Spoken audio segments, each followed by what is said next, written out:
Bien, vamos a tocar la segunda parte del tema de neumática y óleo hidráulica. Recordemos que en la primera parte vimos que las magnitudes físicas fundamentales eran temperatura, volumen, caudal, presión, fuerza, etcétera. Y lo vimos a nivel general. Hoy vamos a ver también la parte de principios físicos de líquidos newtonianos.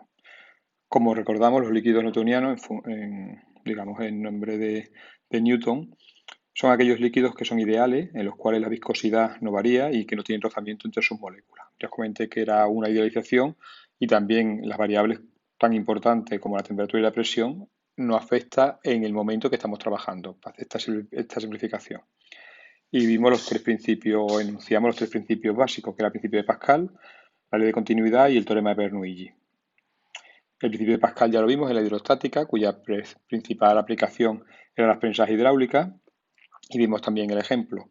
En el vídeo de hoy veremos la ley de continuidad y el teorema de Bernoulli y también un breve problema de cómo esto se puede aplicar a nuestro día a día. Bien, empezamos con la ley de continuidad.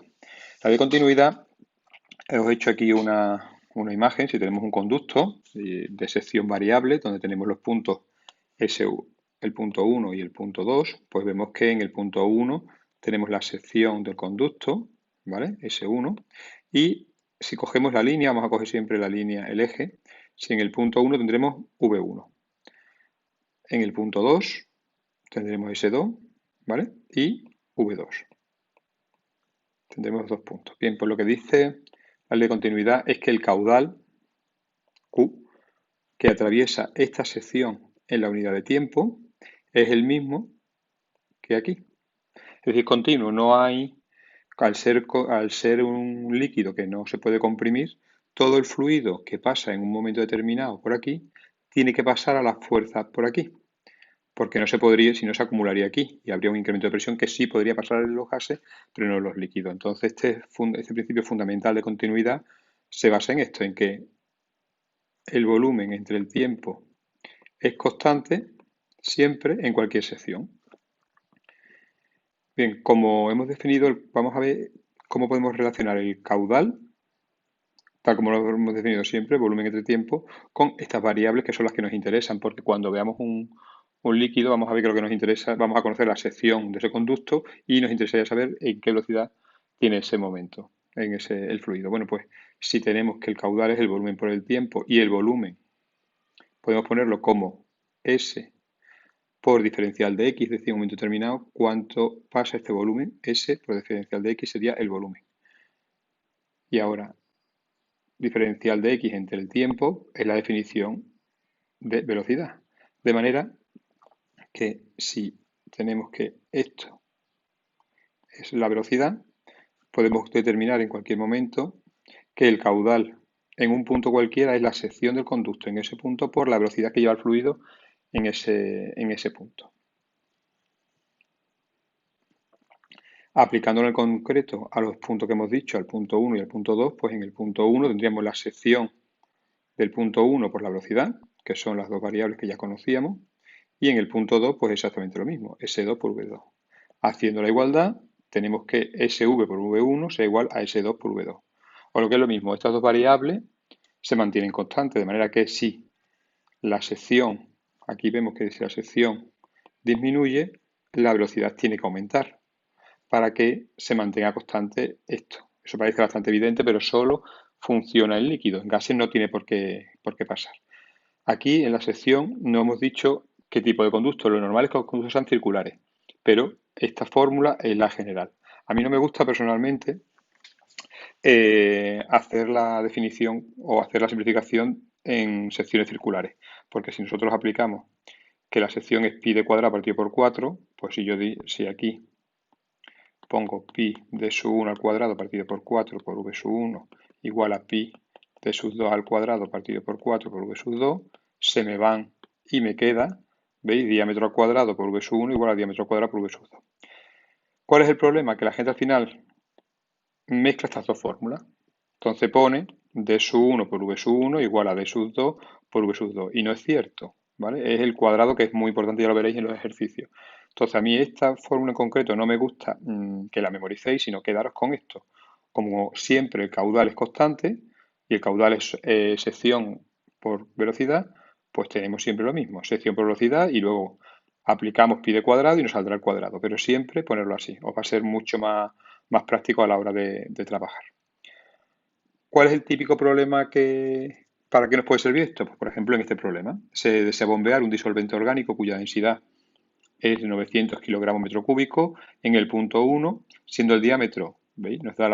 Y la velocidad y la presión nos piden calcular el caudal que circula en el punto 1 o en el punto 2, ¿vale? Eso es lo típico que se usa. Bien, para que el fluido, una cosa que se usa, o sea, el fluido se mueve porque tenemos una bomba que impulsa y da esa potencia al fluido que le transmite esa energía. Bien, la potencia, una cosa que vamos a trabajar mucho es la potencia de la bomba para que este fluido se mueva por aquí. ¿Cuál es la potencia desarrollada? La potencia desarrollada es la potencia que lleva el fluido.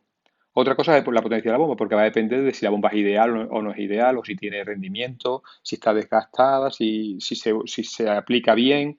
Con lo cual, lo más práctico es siempre calcular la potencia que tiene el fluido. Y en función de esa potencia del fluido, pues veremos qué bomba necesitamos para ello. Bueno, pues la potencia desarrollada, como siempre, acordaros, trabajo entre tiempo. El trabajo es fuerza por diferencial de X, que lo vamos a aplicar aquí. Fuerza por diferencial de X. Ahora, fuerza es presión, ¿vale? Presión es fuerza partido por superficie, que es como nosotros la conocemos normalmente. Con lo cual, fuerza es igual a presión por superficie. Pues la fuerza, presión por superficie. Y ahora, una vez que tenemos esta magnitud, vemos aquí otra vez, diferencial de X partido de T es la velocidad. Con lo cual, yo puedo decir que la potencia del fluido, que es igual que la potencia desarrollada, porque ese fluido no se mueve si no se lo da una bomba, será igual a la presión que tiene el fluido por la superficie de la sección, perdón, y la velocidad que lleva ese fluido. Es decir, la presión del fluido, la sección del conducto y la velocidad del fluido. P por S por V. Esta es la fórmula fundamental. Y como sabíamos que el caudal era sección por velocidad, pues tenemos que estas dos variables. Es decir, que la potencia que lleva el fluido, la potencia desarrollada útil de una bomba, será la presión que lleva el fluido por el caudal de ese fluido en ese punto. Importantísimo, las unidades. La potencia siempre en vatios, la presión en pascales, que acordaros que son newton metro cuadrado, y el caudal en metros cúbicos por segundo. En muchos problemas nos piden litros, pero yo recomiendo que siempre, aunque lo pidan en litros, lo paséis a metros cúbicos, para que cuando usemos esta fórmula, si lo metemos en metros cúbicos, nos va a salir rápidamente esto en vatios. Bien, como os he dicho antes, la potencia que tiene el fluido en este punto es la que le ha dado la bomba. Pero ¿qué pasa si la bomba no es ideal? Bueno, pues si no tenemos la bomba, si este es el punto 1, si la bomba no es ideal, tendremos un rendimiento. Entonces, la bomba tiene una potencia absorbida y una potencia desarrollada. ¿Cómo se relacionan estas dos? Pues como siempre, la potencia útil será igual al rendimiento por la potencia absorbida, teniendo claro que el rendimiento se expresa siempre en tanto por uno, es decir, 0,9, 0,8, 0,7. Solo tenemos que introducir aquí y lo calcularemos. Como hemos dicho antes, la potencia desarrollada era presión por caudal. Bueno, pues la presión absorbida será la potencia desarrollada dividido entre rendimiento. Como el rendimiento es menor que 1, la potencia absorbida siempre será mayor que la desarrollada. Claro, la diferencia entre ambas será las pérdidas en la bomba. ¿De acuerdo? La diferencia, como esta es mayor que esta, presión absorbida menos presión desarrollada serían las pérdidas. ¿De acuerdo? Importante para vuestro formulario. Presión desarrollada, P por Q. Presión absorbida, P por Q partido por el rendimiento. Y el ejercicio, por lo que os comentaba antes, se desea bombear un disolvente orgánico. Nos pedían antes calcular el caudal, veis que lo pedían en metros cúbicos y en litros. Bueno, por la segunda parte será calcular qué potencia ha absorbido la bomba. Cuidado, si os dice absorbido es antes y si os dice potencia desarrollada útil es después, la útil, es la real. En el punto 1 y nos dan un rendimiento. ¿Vale? Bueno, pues una vez que hemos visto esto, terminaríamos por concluido la ley de continuidad y pasamos al último punto, que es el teorema de Bernoulli. Bien, el teorema de Bernoulli es un teorema que cuando lo oigáis vais a decir otra vez lo mismo, y es el principio de conservación de la energía, aplicado en este caso a en general, como estáis viendo aquí, un conducto donde la sección varía del punto 1 al punto 2, donde varía la altura, que os comento, normalmente en segundo de bachillerato la altura siempre es constante, estamos hablando siempre de conductos horizontales, con lo cual H sub 1 es igual que H sub 2 y no hay variación de energía potencial, pero bueno, ya que vamos a ver el teorema, lo vamos a ver en general. Es decir, tenemos el teorema de Bernoulli es el de energía, el de conservación de energía de fluidos dentro de un conducto de sección variable. En el punto 1, pues tenemos las variables presión 1, sección en ese conducto, la velocidad y la altura siempre del centro de gravedad. En el punto 2, pues tendremos la presión 2, V2, S2 y H2. Bien, ¿qué tipos de energía tenemos en este tipo de conducto? Bueno, pues tenemos la energía hidrostática, que será la presión por el volumen del fluido. La energía potencial, que la conocéis más que de sobra, mgh, que es debido a la altura, y la energía cinética, que es un medio de la masa por la velocidad al cuadrado. Estas son las tres energías que tendría un fluido en un punto, tanto aquí como aquí. Bien, pues como hemos dicho que el problema ¿cuáles son las hipótesis? Pues como siempre, el líquido es no viscoso, régimen laminar, que ya no lo hemos visto, pero el régimen laminar es aquel que va muy despacito, con lo cual nosotros podemos considerar que es estacionario y nos permite, es decir, que no depende del tiempo, que nos permite aplicar este principio. No hay pérdidas, por lo cual el principio de conservación de la energía será que esta energía, la hidrostática, la potencial y la cinética, sea constante. Aquí tenéis. P por V más mgh más un medio de la masa por velocidad al cuadrado es constante. Este es el principio de conservación aplicado a esto, a un líquido no viscoso en régimen laminar y estacionario. Bien, vamos a ver que esta variable, esta expresión P sub 1, si la aplicamos en el punto 1, será igual que en el punto 2. Bueno, pues Bernoulli lo que hizo ya fue jugar con esta expresión y fue dividiendo en función de lo que me interesara, pero podéis partir de esta expresión o de cualquiera de las tres que vamos a ver ahora. Si yo esta expresión lo divido, ¿vale? Lo divido por el volumen, veis que aquí lo divido por el volumen, divido esto por V1, esto por V1, esto por V1 y lo otro por V. Como sabemos que es constante, bueno, pues tenemos aquí peso 1, masa partido por volumen es densidad, ¿de acuerdo? Y nos quedaría esta expresión. Peso 1 RGH sub 1 y un medio de ρ V1 al cuadrado. ¿Qué ventaja tiene esto? Bueno, pues la ventaja que tiene esta expresión es que no depende del fluido en sí, es decir, ρ es la densidad, es una variable que no depende de la cantidad de fluido, porque ya hemos partido, al dividir la masa partido por la velocidad, ya no depende de la cantidad que tengamos de ese fluido, con lo cual esta expresión es mucho más útil a nivel de ejercicio, ¿vale? Pero ya veis que es exactamente igual. Bueno, pues si esta expresión la dividimos, nos interesa tener H1, que también es una expresión del teorema de Bernoulli, si dividimos esta expresión para que nos quede H1, lo dividimos por ρ y por G. Bueno, pues tendríamos esto, P1 partido por ρ y por G, aquí ρ y G, y aquí ρ y G. Bueno, pues tenéis H1 más P sub 1 partido por D más un medio de V sub 1 al cuadrado partido por G. Esta expresión es el teorema de Bernoulli, pero podemos decir que cualquiera de estas es la que vais a utilizar.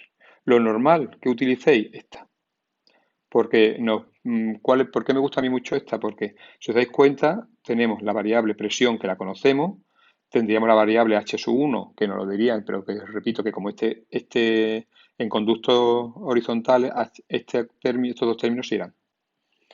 Y teniendo la presión y la velocidad, nos va a decir cómo en un conducto se relaciona en un punto determinado la presión 1 y V1 con en el punto 2 presión 2 y V2. Repito, siempre teniendo en cuenta que van a ser conductos horizontales.